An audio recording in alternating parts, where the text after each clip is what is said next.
Halo, assalamualaikum warahmatullahi wabarakatuh. Sekarang hari Minggu, Minggu sore jam 5. Dan ini akan kita kasih makan. Di jadwalnya kita kasih makan ikan nila ini. Ini yang perkembangan, Jadi targetnya tuh ini bentar lagi panen, atau bisa dibilang sebulan lagi panen. Karena ini udah Udah ukuran kemarin ditimbang ukuran nggak rata 7 sampai 10 per kilo, jadi bentar lagi siap panen. Nah, ini perkembangannya nih, alhamdulillah ikannya sehat-sehat, Jadi ini proses belajar pertama gua, alhamdulillah. Yang awalnya medianya di sini, nah ini medianya kemarin waktu dari bibit ternyata di sini kurang maksimal, jadi kita memutuskan untuk beralih ke sistem bioflok. Ternyata di sistem bioflok lebih bagus dan juga lebih efisien. Jadi efisiennya itu yang pertama hemat air, terus yang kedua pakan juga kebantu karena ini dari vlognya juga kebantu. Dan ini kalau di sini ikan kebanyakan trouble, jadi makannya tuh suka mogok, karena di sini tuh setengahnya tanah tuh kalau dilihat tuh. Jadi ini tanah setengahnya, nah ini ke sana beton. Jadi nanti setengahnya ini akan dibeton, akan di fullin biar lebih maksimal lagi. Nanti ini akan kita ubah jadi sistem bioflok juga, tapi kita akan beton dulu bawahnya, setengahnya biar full jadi beton semua, nggak ada tanahnya. Nanti kita rubah ke sistem bioflok, karena kalau ada tanahnya nggak bisa untuk sistem bioflok, Nah, ini sore hari sekarang tuh setiap hari udah ngabisin pakan 1,5 kilo sampai 2 kilo, itu dari biomasa ikannya ya. Jadi nggak sekenyangnya juga, tapi kita hitung juga nanti setelah biar ikan itu bobotnya itu lebih maksimal. Nah, ini udah sehat-sehat nih, jadi ikan lebih sehat. Kita kasih pakan pakai proteinnya yang 32% min 3. Dan ini udah kita bibis, jadi udah kita bibis pakai ramuan herbal, yaitu pakai daun pepaya atau enggak daun singkong. Daun singkong kita pakai juga daun jambu sama daun satu lagi lupa sama E4 kita fermentasi selama 2 hari. Dan ini udah kita pakai selama seminggu, alhamdulillah ikan nafsu makannya tinggi. Jadi ini lebih maksimal lah kalau dibibis. Jadi biar proteinnya tuh, pakannya tuh lebih keserap proteinnya. Nah, ini kita kasih makan. Ini bukan untuk usaha pertama, jadi ini untuk usaha selingan aja.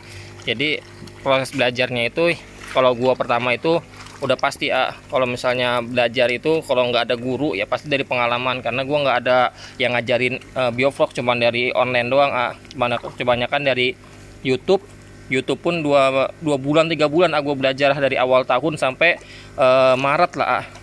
Berarti memutuskan untuk terjun di nila itu bulan April tahun ini.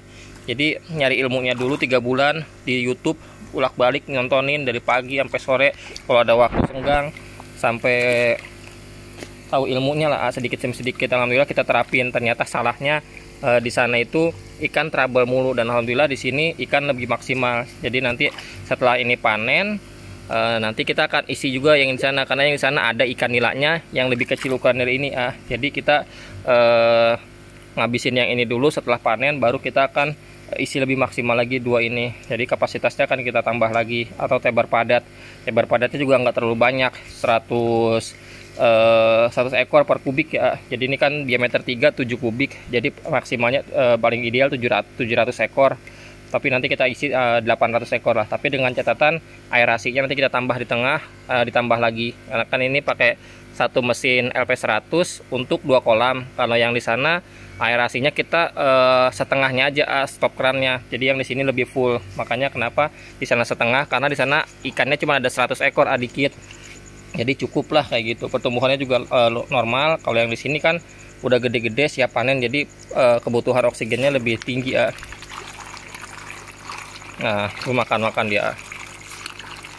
Alhamdulillah ikannya sehat.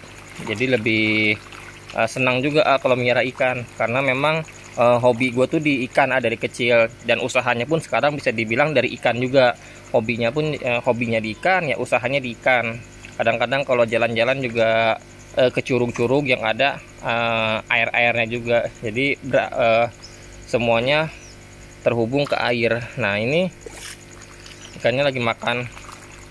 Ini kita pakai cuma setengah kilo aja pakannya, harusnya 1 kilo. Tapi biasanya 1 kilo itu kita bagi dua. Yang itu kalau misalnya pagi jam 9 sampai jam 11 atau menjelang siang itu habis 1 kilo. Kalau ini takutnya nggak habis malam, jadi lebih baik kita kasih setengahnya aja. Tapi yang penting ikan juga makan cukup. Nah ini yang lebih kecil lagi ukurannya nih. Ini yang sekilo isi 10-an. Ini yang udah lebih kecilnya tuh. Nah aerasinya kita kasih sedikit kenapa nggak maksimal? Karena ini sedikit ikannya cuman 100 ekoran. Kalau yang di sini kan lebih gede, lebih banyak juga. Jadi kebutuhan oksigennya lebih banyak, makanya kita lebih maksimal di sini. Dan pertumbuhannya pun alhamdulillah ikannya normal, sehat, terus lebih cepat juga. Ini target sebentar lagi panen, sebulan lagi. Karena udah ada yang nampung Kalau ikan nila, kalau ternak problemnya itu pasti hasil panen. Kalau misalnya itu, nah alhamdulillahnya udah ada yang nampung, jadi gua nggak terlalu pusing lah. Jadi tinggal lebih baik lagi manajemennya. Karena yang bisa dibilang kalau yang sekarang ini balik modal aja udah syukur lah seperti itu. Karena memang nggak sesuai dari target panennya, yaitu 4 bulan lah paling maksimal. Karena ini udah usia 4 bulan. Tapi ini terhitung mogok makannya waktu di sini tuh sebulan lah. Jadi kalau bisa dibilang ini umur 3 bulan sebenarnya ikan, karena harusnya usia 4 bulan tapi mogok makannya setiap bulan itu seminggu, kadang 10 hari pernah. Jadi ikan lebih kehitung makannya itu cuma 3 bulan, dan sekarang udah berjalan mau ke 4 bulan karena dia mogok makannya sebulan. Kalau dari tanya kenapa mogok makan, nah itu bisa dilihat tuh. Jadi kalau bakteri ini kan, kalau bioflok dia kotorannya itu diurai sama bakteri untuk menjadi kebutuhan vlognya. Nah sedangkan di sini ikannya itu nggak ada penguraian kotoran. Jadi amoniaknya kadang-kadang naik, ikannya juga celeng kadang-kadang seperti itu. Nah itu bisa dilihat tuh. Nanti kolam ini akan kita rubah jadi sistem bioflok. Paling nanti aeratornya kita pakai yang lebih besar lagi ya, Sunaga atau Supercharge seperti itu. Tapi yang hemat listrik juga, jadi biar nggak jebol. Nah, ini yang bentar lagi siap panen alhamdulillah nih. Jadi proses belajar lah. Jadi kalau yang pertama, kalau misalnya cuma balik modal ya alhamdulillah bisa dibilang rugi tenaga, rugi waktu, rugi pikiran udah pasti. Tapi di situ gue dapat yang penting ilmu, pengalaman dari manajemen ikan. Misalnya lagi kena sakit, terus ikan mogok makan, terus ikan segala macam penanganannya alhamdulillah udah tahu, udah dapat ilmunya, udah tahu, dapat pengalamannya. Nanti yang siklus kedua baru kita bisa belajar dari yang sekarang ini, jadi biar lebih baik ke depannya. Nah seperti itu. Kalau misalnya gue usaha pasti gue pelajari dulu kegagalannya di mana-mana, baru nanti ke depannya biar gue bisa lebih baik lagi dan manajemennya lebih baik lagi, bisa menghasilkan keuntungan. Jadi kalau usaha pun wajib untung kalau misalnya nggak untung ya nggak bakalan usaha gue Jadi kalau nggak ada untungnya ya buat apaan, capek-capek doang. Tapi kalau ada untungnya, ada potensi terbuka di situ, pasarnya lebar, kebuka, ya gue garap tapi dengan catatan kalau belajarnya nggak ada gurunya, ya mau nggak mau gue pengalaman dulu. Yang pertama itu gue jadiin pengalaman, jadi biar dapat ilmunya. Alhamdulillah udah dapat, udah tahu basicnya lah Nanti siklus kedua setelah panen ini kita akan garap 2 kolam ini sama yang di sini. Jadi kita seriusin Jadi udah tahu ilmunya. Kalau di cupang dulu gue belajar ikan cupang itu langsung ke Tangerang, Jakarta, Bekasi gue datengin belajar. Jadi ada gurunya langsung, jadi prakteknya langsung. Kalau ini prakteknya kita langsung ngalamin sendiri. Jadi ya di situ resikonya. Tapi resiko usaha itu cuma 2. Kalau nggak untung ya rugi. Kalau misalnya sukses ya pasti untung.